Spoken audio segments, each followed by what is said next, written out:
만난 커플입니다. 제 남자친구는 잘생긴 얼굴에 네. 수의대생으로 수많은 팔로워 수를 거느리고 있는데요. 잘생긴 사람이 왜 이렇게 많아? 네. 그런 남친과 큰 문제 없이 행복한 연애를 하던 어느 날 어느 날. 시련이 찾아왔습니다. 우연한 계기로 저희 커플이 SNS에 많이 노출이 되며 조롱의 댓글을 받은 겁니다.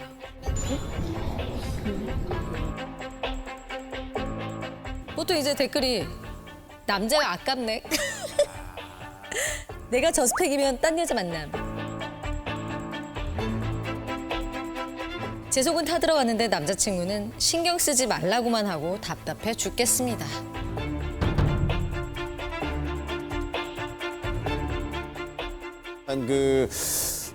참 상의하기도 민감하고 일단 차근차근 한번 들어보도록 하겠습니다. 오, 안녕하세요. 반갑습니다. 네. 근데 당시 상황을 좀 들어봐야 될 것 같은데 어쩌다가 악플을 받게 되신 거예요?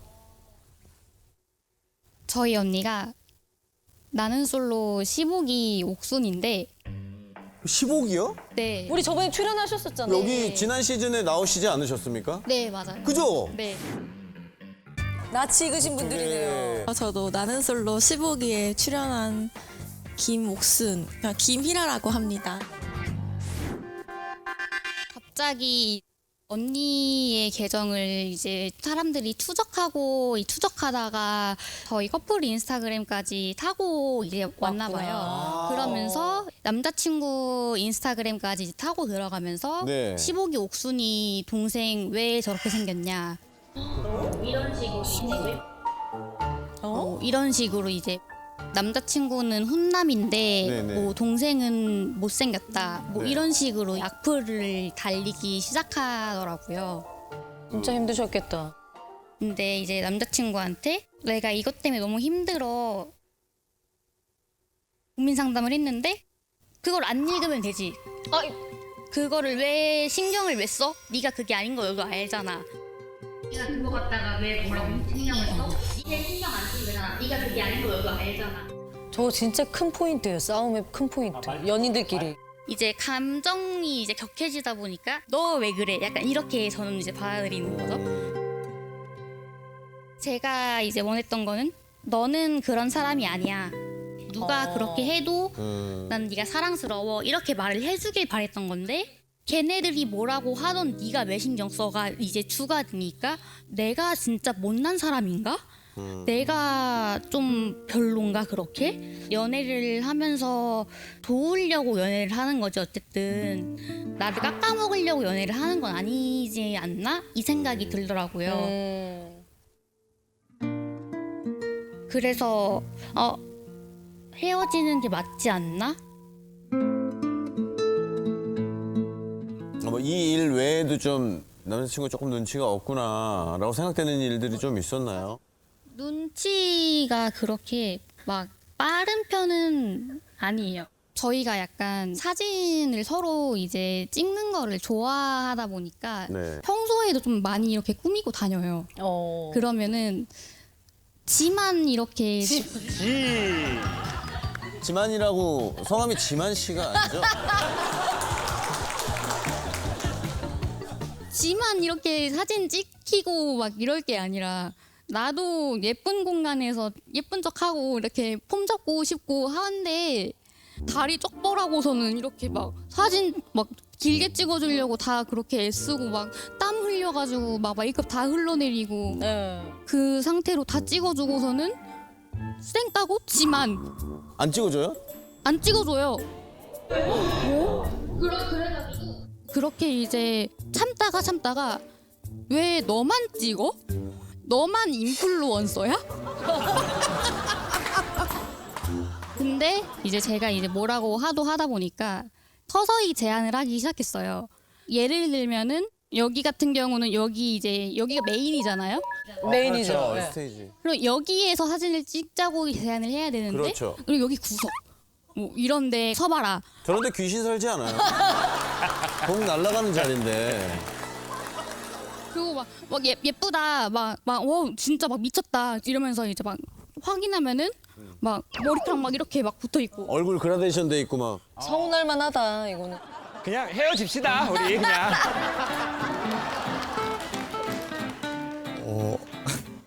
눈치가 없었던 게 네. 좋은 장소나 좋은 스팟을 가면 여자친구가 항상 먼저 제안해요. 자기야 저기 서봐. 저기 예쁘다. 그리고 막 자세도 다 코칭해주고 자기 자세는 막 이제 망가져서 막 이렇게 찍고 막 해서 막 인생샷을 건져내요. 어이구야. 근데 이제 제가 눈치가 없다 보니까 찍으니까 난 찍었으니까 그냥 됐나 보다. 약간 이렇게 생각을 하는 것 같아요. 너무 없는데. 와 눈치가 진짜 없구나. 그냥 헤어질까요? 혹시 아까 톤은 맞습니까? 읽지 마, 읽지 마. 그걸 왜 읽어? 정정을 좀 해야 되는 게 이제 그런 느낌으로 이야기는 했는데 그걸 떠나서 이제 내가 너를 제일 좋아하는데 무슨 상관이야. 약간 이런 식으로 뉘앙스를 얘기했던 것 같아요. 읽지 마. 내가 너 제일 좋아하는데 네가 그거 왜 읽어? 나만 있으면 되지. 그러니까 나만 있으면 되지.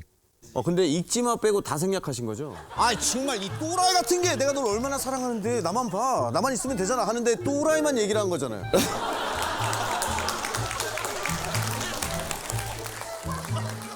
그때 당시 약간 여자친구 기분이 계속 안 좋았었어요. 매주 방송이 이제 계속 이제 진행될 때마다 외모 비교, 뭐 스펙 비교, 뭐 이런 것까지 계속 악플은 쌓이고 악플의 강도는 더 높아지고 그럴 때마다 계속 이제 저한테 얘기를 하는데 그때 당시 이제 저도 듣고 처음엔 너무 화가 나고 어이가 없었죠. 그래서 처음에는 안정을 시켰죠. 근데 이제 여자친구는 점점 더 심해지니까 계속 이야기가 되는 거예요. 관계에서. 근데 저는 이거에서 벗어나서 다른 행복한 거를 하고 싶고 빨리 좋은 시간을 보내고 싶은데 계속 이게 우울한 이야기만 계속 진행되다 보니까 저도 이제 너무 참다 보니까 그런 말도 하고 여러 말도 하고. 저희 커플도 같이 댓글이 달리면 네. 그분이 선풀이 엄청 달리고 제가 악플이 달리면 속상해서 얘기해요. 그럼 똑같이 얘기해요. 그냥 안 보면 안 돼? 이러다가 제가 어느 순간 막 울면서 좀 공감 좀 해달라 했더니 이젠 쌍욕을 해주더라고요. 이 것들이 이러면서 막 쌍욕을 같이 해주더라고요. 근데 기분이 좀 풀리더라고요. 그러니까 본인이 악플이 안 달려봐서 그럴 수도 있어요. 이해를 잘 못 해줄 수 있어요. 근데 말입니다. 사람이 내가 컨디션이 좋으면 고체처럼 있다가 액체처럼도 변형할 수 있거든요. 나 자신을. 내가 컨디션이 되게 좋아. 마음이 건강해. 그러면 나는 또 기체처럼 나를 또 바꿀 수 있어요. 그래서 저 사람의 미세한 틈으로 들어갈 수 있는 것 같아요. 근데 자기 마음에 공간이 없잖아요. 그럼 남하고 연합 잘 안 돼요. 그래서 조성모 씨가 그 유명한 노래 불렀잖아요. 어떤 거요? 내 속엔 내가 너무 더 많아. 깨물어줄 거야. 내 속에 내가 너무 많으니까 당신이 내 안에 들어와 쉴 곳이 없다는 거예요. 근데 그게 사업이든 대인관계든 결혼이든 연애든 사람은 근육이 약해지고 몸이 약해지면 일단 긍정적인 에너지, 긍정적인 시선을 잘 못 주게 돼 있거든요. 그러니까 정신을 건강하게 하려면 제일 먼저 중요한 것은 운동이라고 추천할게요. 운동 많이, 특별히 달리기. 달리기 또 미친 사람 하나 있죠? 달리기를 많이 하라. 달리기만 하면 안 돼요. 전완근 훈련을 같이 하면서.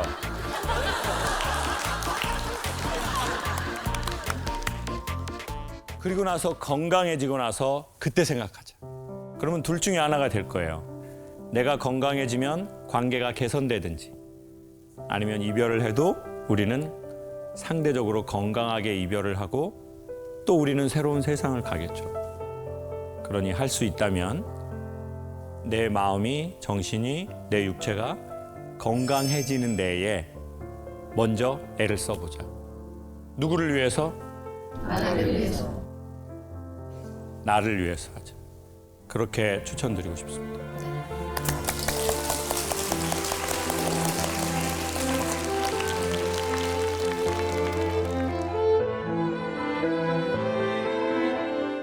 저는 첫사랑과 연애 없이 결혼을 해서 20살부터 42살까지 애만 낳은 50대 엄마입니다. 22년간 몇 명의 아이를 낳았냐고요? 네. 무려 7남매. 7남매. 7남매. 문제는 7남매 육아도 벅찬데 남편이 아빠가 아닌 것처럼 진짜 너무 무관심하다는 겁니다. 제 마음을 너무 몰라주니 지난주에는 이혼하자고 말해버렸습니다. 아이고. 아이고. 신라면은 혼자 나왔나요? 김창욱 쌤, 예? 제 남편 좀 혼내주세요.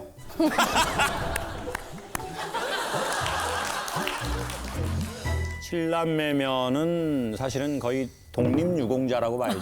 그렇죠. 우리 칠남매 어머님 어디 계신가요? 네, 칠남매 어머님 사연의 주인공. 반갑습니다. 이 아버님과 어머님 칠남매면은 식비도 사실 만만치 않을 것 같거든요. 제가 생각할 때 한 300만 원 정도 식비는 들어가거든요. 한 달에요. 저희 남편은 또 일 특성상 새벽 5시 반에 나가면 여름에는 7시에 겨울에는 한 6시쯤에 들어오거든요. 그리고 제가 독박 육아를 해야 되는 거죠. 낮에는 산후조리 할 때는 그럼 저는 이제 모유를 먹이다 보면 아기가 이렇게 딱 치아가 날 때쯤 되면은 물잖아요. 이제 피가 날 때도 있고 막 이래서 그것 때문에 눈물도 흘리고 그때 남편분은 그러면 안 들어와 계셨던 거예요? 밤에 자고 있죠. 있었죠, 저는. 다른 방에서. 그렇게 7살 때 병설 유치원 보낼 때까지 한 번도 어린이집을 보낸 적이 없어요. 아, 직접 직접 이렇게. 하셨어요? 네. 그리고 첫째, 둘째, 셋째가 사춘기를 지났잖아요. 근데 애들이 7명인데 너네들은 사춘기가 한 번이 오지만 나는 사춘기가 7번을. 7번이니 니네들 때문에 나는 어떡하라고 제가 막 이랬어요. 그랬더니 막 울음이 나더라고요. 난 왜 이렇게 슬프지 요즘에? 계속 슬퍼. 막 계속 우는데도 못 알아들어요. 그냥 중간에서 이렇게 연결을 해주면 될 텐데 그렇게 저희 둘째가 저랑 좀 싸워가지고 한 2달 동안 연락이 안 됐었어요. 어떤 일로 싸우셨어요? 저희 둘째가 집 앞에 학교까지 왔다가 저를 안 보고 아빠도 안 보고 연락도 안 한 상태로 집으로 간 거예요. 그래서 그게 서운해가지고 너 왜 그랬어? 집에 잠깐이라도 들렸다 가면 한 달에 한 번밖에 못 보는데 볼 수 있으니까 좋잖아요. 그때 그것 때문에 차라리 그럼 보지 말고 너 할 거 해라. 제가 그랬어요. 너무 속이 상해갖고. 그랬더니 얘가 갑자기 전화번호를 딱 바꾸고 집도 싹 옮겨버리고 어이구. 그래서 저는 계속 울고 있는데 남편은 우리는 우리 인생이 있는데 어떻게 애들만 쳐다보고 사냐. 그냥 놔. 네가 애들을 놔야. 놔, 여보, 놔. 내가 잡으면 되잖아. 속으로는 이놈 인간이 좀 중간에서 좀 해주면 좋겠구만. 나는 자식을 못 본다는 거는 그거는 있을 수가 없는 일이다. 제가 그래서 나는 자기랑 안 될 것 같아. 이제는 이혼하고 싶어. 이제는. 그러니까 아버님 뭐라고 하셨어요? 이혼하고 싶다고 하니까. 뭐 때문에? 그렇게는 뭐 때문에? 아니 뭐 때문에? 뭐 때문에? 아니 나 이해가 안 되네. 이해.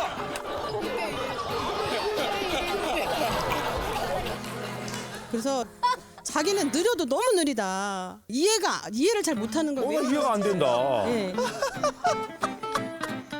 제 입장에서는 저는 뭐 화가 나도 저는 좀 이렇게 열로다 이렇게 가라앉히는 성격이고 집사람이 좀 성격이 불 같아요.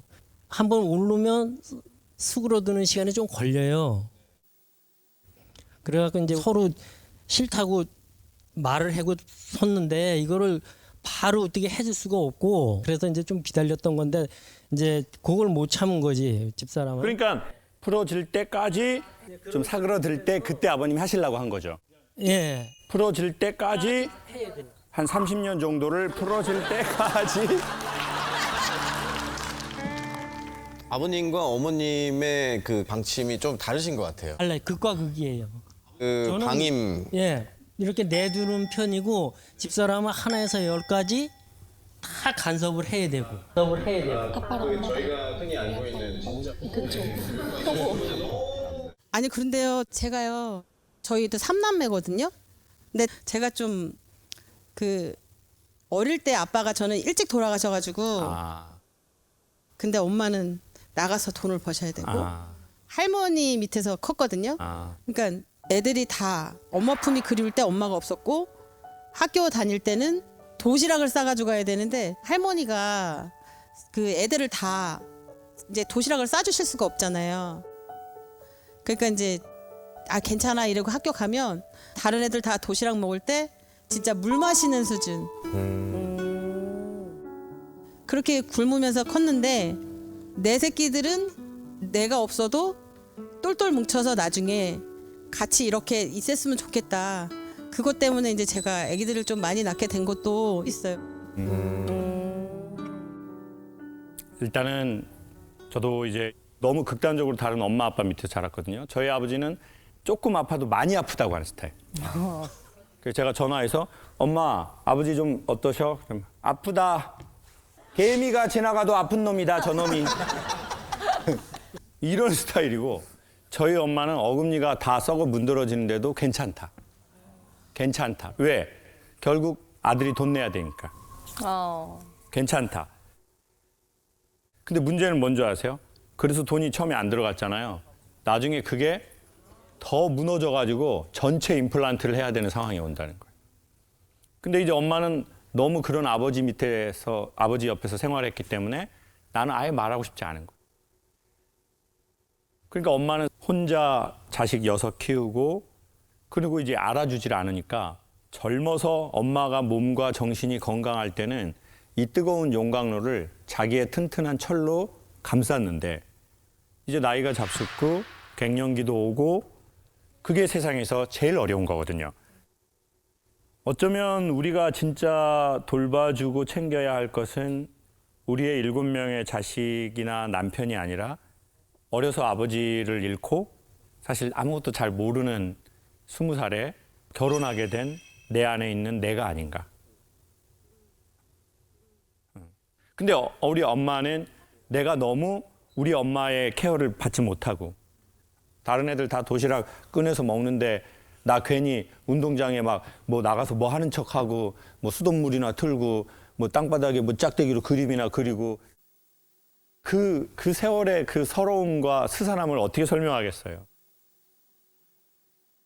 그걸 너무 많이 경험했기 때문에 엄마가 더 해주고 싶은 거야 막. 그래서 오히려 너무 가까이 가서 자녀들과 멀어질 수 있지 않겠느냐. 왜냐하면 아이들도 다 알거든요. 엄마가 우리랑 너무 가까이 붙어 있고 우리를 사랑한다는 미명하에 너무 우리를 통제하려고 하고 다 알려고 하고 그리고 이제 아버님은 모르시는 게 아닐 거예요. 아는데 말할 수가 없어. 왜? 이거 말하면 또 아내가 상처받으니까. 또 아내가 어떻게 살아왔는지 아니까. 그럼 또 아버지는 가만히 있게 되고. 그럼 어머니는 가만히 있지 말고 말을 좀 해, 자기야. 손은 빠르고 입은 느려. 그러니 이제 자녀들과의 거리는 살짝 띄시고 이제 진짜 찾아가면 좋을 것은 어머니 안에 있는 그 도시락을 싸지 못했던 스산해 하는 그 아이. 네. 그 나를 조금 더 가까이 하시면 어떻겠느냐.